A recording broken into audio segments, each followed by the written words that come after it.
കൊല്ലം തെന്മലയിൽ കൈകുട്ടി കളിക്കിടെ സംഘർഷമുണ്ടായി. ഇരുവിഭാഗങ്ങൾ തമ്മിലുള്ള ഏറ്റുമുട്ടലിൽ നിരവധി ആളുകൾക്ക് പരിക്കേറ്റുവെന്നാണ് പറയുന്നത്. വിധി പറച്ചിലിൽ ഉണ്ടായ തർക്കമാണ് സംഘർഷത്തിൽ കലാശിച്ചത്.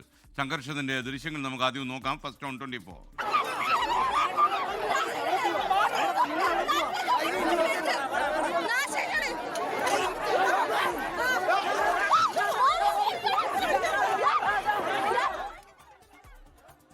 കൈകൊട്ടിപ്പളി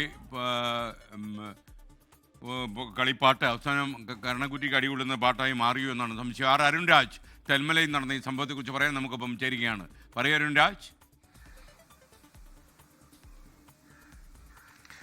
SKN കൈകൊട്ടിക്കളി ഒടുവിൽ കലാശക്കളിയാകുന്ന കാഴ്ചയാണ് ഈ തെന്മലയിൽ കണ്ടത്. ഇന്നലെ രാത്രി 12 മണിക്കാണ് ഈ സംഭവം നടക്കുന്നത്. ഇടമണിലുള്ള ഈ Chittalam Jayanthi arts and sports club ഒരു ക്രിസ്മസ് ദിനാഘോഷം സംഘടിപ്പിക്കുകയായിരുന്നു. 32 ടീമുകൾ പങ്കെടുക്കുന്ന കൈകൊട്ടിക്കളിയാണ് സംഘടിപ്പിച്ചത്. ഈ കൈകൊട്ടിക്കളിക്കിടയിലാണ് ഈ വിധി നിർണയത്തെ ചൊല്ലിയുള്ള തർക്കമുണ്ടാകുന്നത്. ഈ തർക്കം പിന്നീട് തമ്മിലുള്ള വാക്കുതർക്കം ഈ കലാശക്കളിയിലേക്ക് അടക്കം മാറുകയായിരുന്നു. ഒടുവിൽ തമ്മിൽ തല്ലുന്ന ഇരു വിഭാഗമായി നിന്ന് തമ്മിൽ തല്ലുന്ന അവസ്ഥയിലേക്കടക്കം പോയി. നിരവധി പേർക്ക് പരിക്കേൽക്കുകയും ചെയ്തു. പലരെയും പുല്ലൂർ താലൂക്ക് ആശുപത്രിയിലടക്കം ഇപ്പോൾ പ്രവേശിപ്പിച്ചിരിക്കുകയാണ്. സംഭവത്തിൽ ഇപ്പോൾ പോലീസ് കേസെടുത്തിട്ടുണ്ട്. ഈ ദൃശ്യങ്ങളിൽ തന്നെ വ്യക്തമാണ് കൈകൊട്ടിക്കളി വളരെ മനോഹരമായിട്ട് അവിടെ നടന്നു പോവുകയായിരുന്നു. ഇതിനിടയിലാണ് വിധി നിർണ്ണയവുമായി ബന്ധപ്പെട്ട ചില തർക്കങ്ങൾ ഉണ്ടാവുകയും ഒടുവിൽ കയ്യാങ്കളിയിലേക്കടക്കം കാര്യങ്ങൾ പോവുകയും ചെയ്തു. എന്തായാലും പരിപാടിയുടെ ശോഭ കെട്ടു എന്നുള്ളതാണ് യാഥാർത്ഥ്യം.